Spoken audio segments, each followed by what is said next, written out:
Britain में सबसे पहले अहम खबर दें आपको। पेशावर से खबर है, मेडिकल की तालिबा आसमा रानी कत्ल केस का फैसला सुना दिया गया है। डिस्ट्रिक्ट एंड सेशन जज पेशावर ने फैसला सुनाया है। मुल्जिम मुजाहिद आफरीदी को सजाए मौत का हुक्म दिया गया है। दो मुल्जिमान शाहजेब और सादिक को बरी कर दिया गया है। आसमा रानी को 28 जनवरी 2018 को कोहाट में कत्ल किया गया। तफसीलात जान लेते हैं बोल न्यूज के नुमाइंदे मोहम्मद नुमान से। नुमान, आगाह कीजिएगा।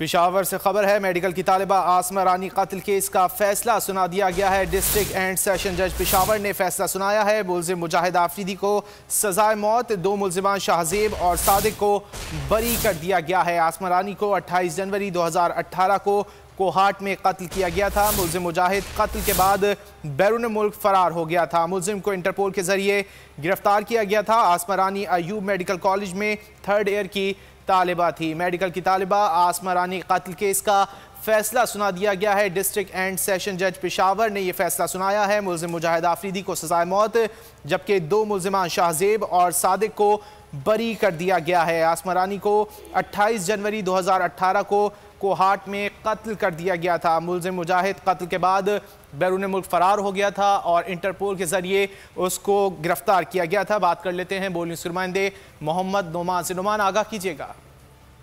ये बिल्कुल तारीखी फैसला इस लिहाज से कह सकते हैं कि जो आसमा रानी जो मेडिकल की तालिबा थी और जिसको 2018 में कत्ल किया गया था रिश्ते से इनकार पर, उसकी जो फैमिली है वो इस फैसले से काफी खुश दिखाई दे रही है। उनके वालिद, माँ और भाई यहाँ पर मौजूद थे, जिनके सामने डिस्ट्रिक्ट एंड सेशन जज पेशावर ने फैसला सुनाया है। फैसले के मुताबिक जो मेन कल्प्रेट है मुजाहिद आफरीदी, उसको सजाए मौत की सजा सुनाई गई है। इसके साथ साथ 20 लाख रुपए मुआवजा अदा करने का हुक्म जारी किया गया है और इसके अलावा 3 लाख रुपए जुर्माना भी किया गया है मुजाहिद आफरीदी को।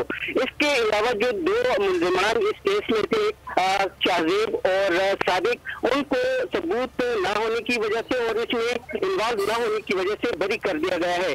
तो ये ताज़ा तरीन सूरत हाल है और काफी खुश दिखाई दे रहे हैं। और जो इसके वालिद है आसमा रानी की, उनकी ये तवक्को है कि घर वालों की जानिब से अदालत के फैसले को सराहा जा रहा है। बहुत शुक्रिया मोहम्मद नुमान इन तफसीलात के लिए। खबरों के सिलसिले को आगे बढ़ाते हैं। धरती के बेटे धरती पर कुर्बान। सिबी में दहशतगर्दों के हमले में एफसी के 5 जवान शहीद हो गए। फायरिंग के तबादले में दहशतगर्दों को भारी जानी नुकसान पहुंचा। इलाके में सर्च ऑपरेशन जारी है। ISPR का कहना है कि मुल्क दुश्मन एजेंसियों की हिमायत से किए गए ऐसे बुज़दिलाना हमलों से बलोचिस्तान का अमन और खुशहाली तबाह नहीं की जा सकती। सिक्योरिटी फोर्सेज दुश्मन के नापाक अज़ाइम को अपने खून और जानों की कुर्बानी देकर नाकाम बनाने के लिए पुरअज़्म है। और दूसरी जानिब सिंध असम्बली में अपोजिशन के शोर शराबे के दरमियान माली साल 2020-21 का बजट कसरत राय से मंजूर कर लिया गया। अपोजिशन अरकान मुतालबात ज़र की मंजूरी के दौरान नारे लगाते रहे। अपोजिशन ने ज़िमनी बजट के मुतालबात ज़र पर कटौती की कोई तहरीक जमा नहीं करवाई। सिंध असम्बली में अपोजिशन का एहतजाज, ज़िमनी बजट कसरत राय से मंजूर। सिंध असम्बली में वज़ीर आला मुराद अली शाह मुतालबात ज़र पेश करने के लिए खड़े हुए तो अपोजिशन अरकान ने नारे लगाने शुरू कर दिए। There are no cut motions. I'll present all the demands together, sir.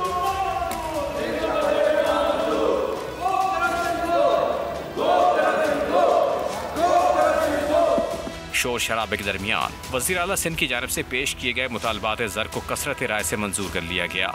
Those who are for the motion may say ayes. Ayes. Those who are against may say no.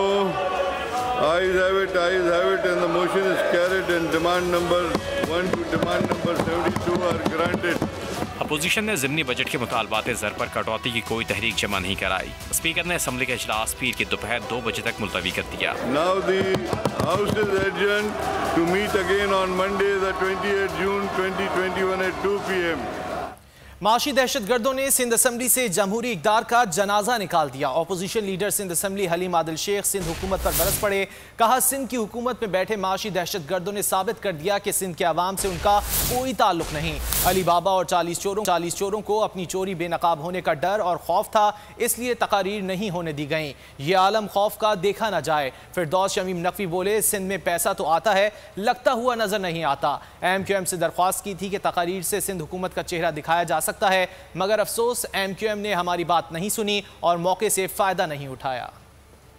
Sindh के माशी दहशत गर्दों के हाथों सिंध असेंबली से जमहूरी इक़्तिदार का जनाजा निकाल दिया। उन माशी दहशत गर्दों ने आज सिंध की हुकूमत में बैठकर इजहार कर दिया कि सिंध की आवाम से उनका ताल्लुक खत्म हो चुका है। सिर्फ इसलिए तनकीद सुनने को बर्दाश्त ना हो कि उनके बेनकाब होंगे, उनकी चोरी बेनकाब होगी। सिंध में पैसा तो आता है, लगता बंद नजर नहीं आता। हमने अपनी साथी जमात MKM से भी ये दरख्वास्त की थी कि ये वो मौका है जिसमें आप तकारीर के जरिए आप अपने लोगों को, अपने कॉन्स्टिट्यूएंट्स को, पूरे सिंध को, पूरे पाकिस्तान को इनके जो असली चेहरा है वो दिखा सके। हमें इस बात का अफसोस है कि MKM ने हमारी बात नहीं सुनी और जो एक मौका था जो जमहूरियत देती है, मैं समझता हूँ उससे हमने भरपूर फायदा नहीं उठाया। और MKM पाकिस्तान ने सिंध के बजट में शहरी इलाकों से नाइंसाफी के खिलाफ सड़कों पर निकलने का ऐलान कर दिया। MKM रहनुमा कुंवर नवीद ने मीडिया से बात करते हुए कहा कि कराची को एक कॉलोनी की तरह डील किया जा रहा है। अरबों रुपए टैक्स लेकर एक रुपया खर्च नहीं किया गया। बजट में शहरी इलाकों के लिए कोई स्कीम नहीं। पीपल्स पार्टी की नज़र में मसाइल हल करना उनकी जिम्मेदारी नहीं है। बजट पीपल्स पार्टी के साबिका बजट की तरह से कराची, हैदराबाद, सिंध के लिए, सिंध के दीगर शहरी इलाकों के लिए कोई स्कीम नहीं है। सिंध के शहरी इलाकों, खासतौर से कराची के लोगों के मसाइल हल करना इनकी जिम्मेदारी नहीं है। ये कराची और सिंध के शहरी इलाकों को एक कॉलोनी की तरह डील कर रहे हैं कि जहां से ये टैक्स जमा करते हैं। कराची, हैदराबाद, सिंध के शहरी इलाकों में 1 रुपया खर्च करने को तैयार नहीं है। आज हमारा ये इजलास पूरा हुआ, अब हम इस एहतजाज को असेंबली से बाहर और रोडों के ऊपर निकल गए।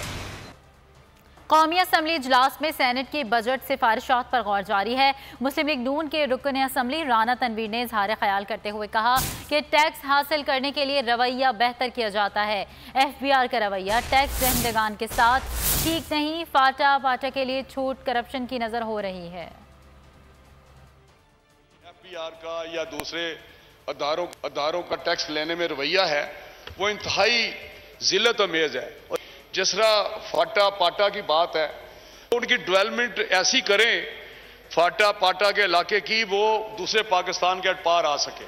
लेकिन जो इंसेंटिव दिए गए हैं उनको, पीछे भी जो 65D दिया गया उसको भी मिसयूज किया गया और उसमें करप्शन बढ़ाते हैं। ये अदारे करप्शन का गढ़ बन जाते हैं। वज़ीर इत्तलात फवाद चौधरी अपोजिशन के खिलाफ सोशल मीडिया के महाज पर भी सरगर्म। ट्वीट में कहा, सिंध में जमहूरियत नहीं बल्कि जरदारी खानदान की आमरीत है। फवाद चौधरी का कहना है कि पीपल्स पार्टी 24 घंटे जमहूरियत का वेट करती है। पब्लिक अकाउंट्स कमेटी पर कब्जे के बाद अब सिंध में अपोजिशन लीडर को बजट पर तकरीर करने से भी रोक दिया गया। ये जरदारी जमहूरियत का नया रंग है।